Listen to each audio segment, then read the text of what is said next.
Hi, I'm Heather with WTI. I need to show you a really cool piece of hardware that I found that really ties our room in nicely. So these curtain rings have little clips that I can add to this curtain rod so that I have this really nice look that pulls all the pewter in our room together. They absolutely look beautiful. They're a nice accent to the metals we already have going on in this room. See? Here's a little trick I like to use when I'm putting on the curtain rings.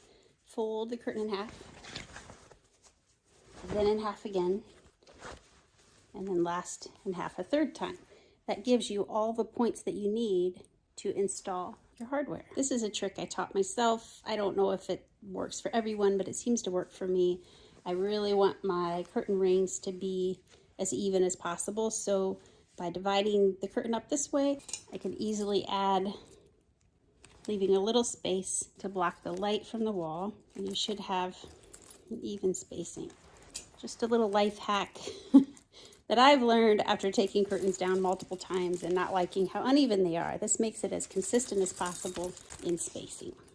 It's a small little accent, but it makes all the difference to pull in a whole look together when you're ready to upgrade your room. And that's my point of view.